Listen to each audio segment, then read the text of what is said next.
Howdy, howdy, everybody. This is Joshua from Romping with Corn Boy. I'm out here in the early sown corn patch on May 3rd, 2026. Earliest I've ever sown a corn patch was on April 14th. And we had a light frost out in this field, but I want to show y'all an update because it might be kind of surprising. Just a general one, but here we go. I'm excited. All right, now pardon the weeds. I haven't had a chance to get out there and get them under control. I'm going to do that after the video.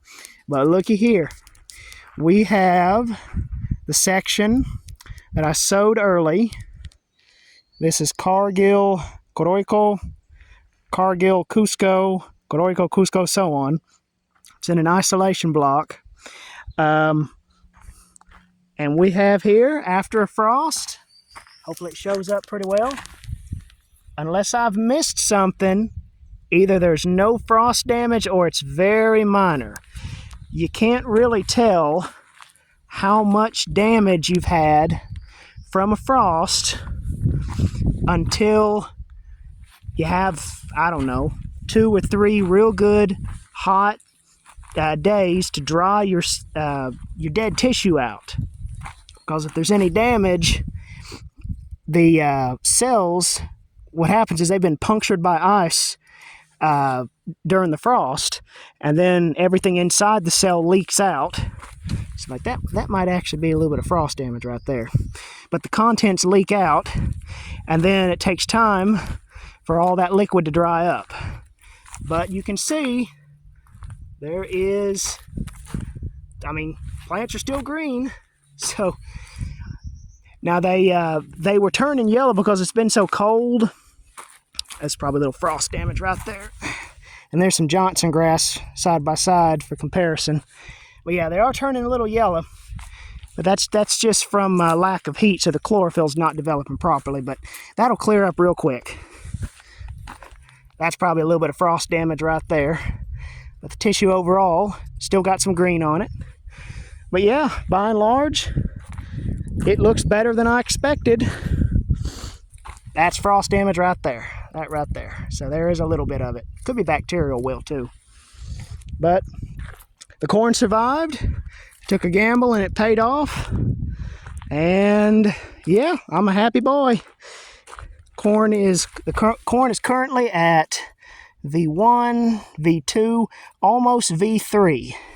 Now, as long as your corn is not beyond this development stage right here, and you don't have total kill down to the soil line, the plants can recover.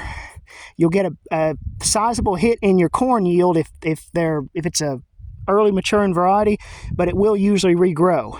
But later than this point, the corn plants have used up their baby fat in the seed, so to speak, and they just don't have enough energy left to really regrow like they should.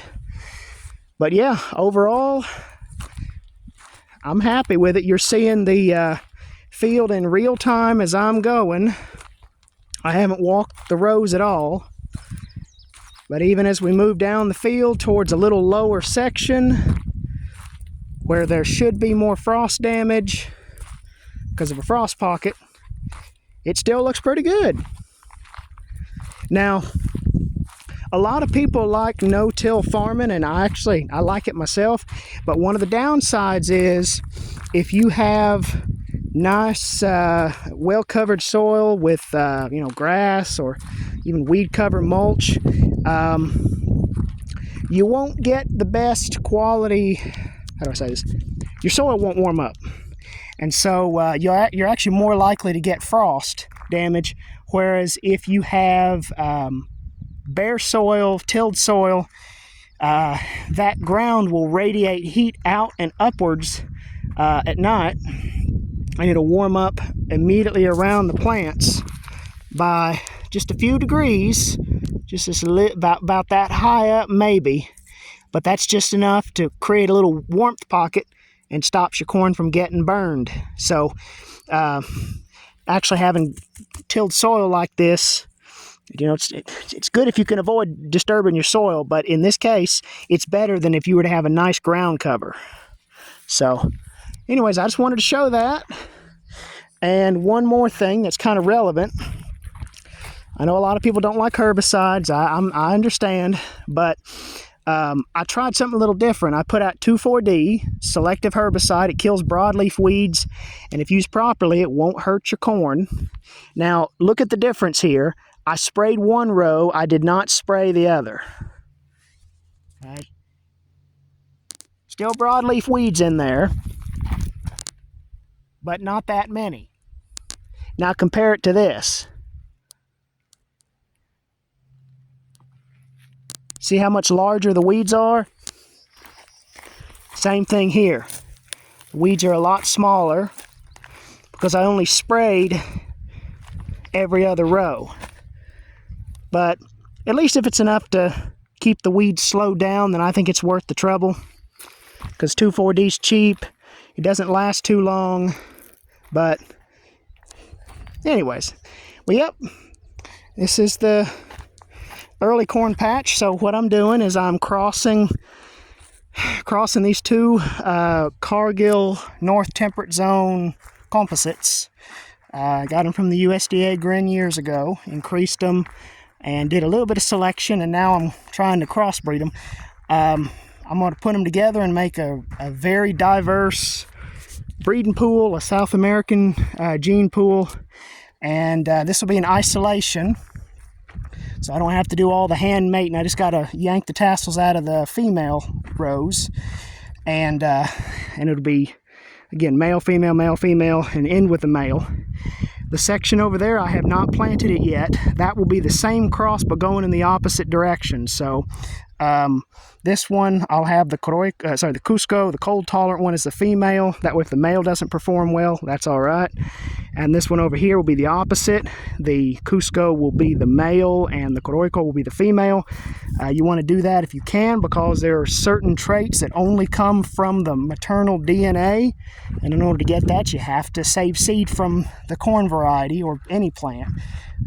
So you need to make the cross in both directions if you can. And I'm planting this section over here. The second one, I'll plant that in 2 or 3 days. And this first section is far enough along that I don't have to worry about plants from this section mating with plants in that section. And then there's another, there are 7 more rows in a third block, and that is going to be for you, Dave and Ole, the corn I'm growing for y'all, so you know which one I'm talking about. And I'm going to walk over here real quickly and show you the other thing I'm doing with this patch. I'm also doing a pumpkin breeding patch, and I kind of had an idea I came up with in conjunction with one Elijah Sky Davis out in Kansas. So shout out to Elijah. Hopefully you'll watch this if I send it to you. And we kind of put our heads together, and we'll see how this turns out. Y'all will be seeing it when I do. So this section here, this is going to be a pumpkin nursery. It's got 5 rows and 19 feet apart. Now don't freak out, you're seeing all this wheat here. It's supposed to be there. We wanted to try something different. We'll be planting breeding pumpkins. I'll be doing it probably in about 2 weeks, but you can see it's an enormous amount of space in between your rows. And even though pumpkins, I mean, I know they just run, but it takes a while before they fill in all this empty space, and the weeds are not going to stop growing in that meantime. So what we thought about doing was just plant some winter wheat at soil prep time. And since this is winter wheat, the plants will stay bushy. They will not elongate because they can't get vernalized, and the wheat doesn't get big to begin with. And this will smother out a lot of the later weeds, small-seeded weeds, from coming up.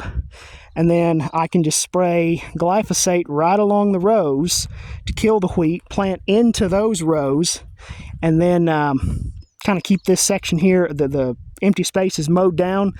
In the summer heat will probably kill it, and then it'll leave a nice thick mat for the pumpkins to grow into.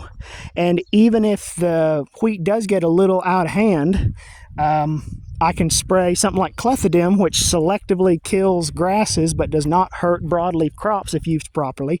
I can just spray that to, around the pumpkins, so I don't have to worry about killing them if the wheat gets out of hand. And you'll notice the stand's a lot thicker over here than it was over there. That's because this ground holds a lot more moisture. This one's quite a bit drier, so we didn't get enough moisture for solid germination. But anyways, yep, this will be a pumpkin patch. I'm going to try to cross Molokai Mix from Hawaii, which came from Hawaiian Seed Growers Network. I'm going to try to cross that with 2 commercial butternuts if I can. And all of them have resistance to powdery mildew, and I'm going to try to do some gene stacking for multiple resistance factors. But they're almost kata pumpkins, and they are squashes, pumpkins, whatever, and they do not like cold at all. So I'm just going to plant this middle of May once it warms up. And yeah, I figured it'd be prudent just to wait a little bit. And like I said, in that meantime, all this wheat here is just going to grow, and it'll choke out the weeds, because the broadleaf ragweeds and stuff like that, they're starting to come out. And if I see some big broadleaf weeds like the dock, I can just use a backpack sprayer and selectively spray some 2,4-D or something to stunt it, burn it, whatever. But yep, so that's the patch for now. Got my solar box there, and I'll come back out in maybe 2 weeks, and hopefully you'll see a big difference once the temperatures warm up. This patch is going to be popping. It's just probably going to be a cool May. But I wanted to show that. Did it in one take. Just rambled, and hopefully y'all like it. I'm on the top of the world up here, but my plant survived. I'm happy. Y'all have a good one.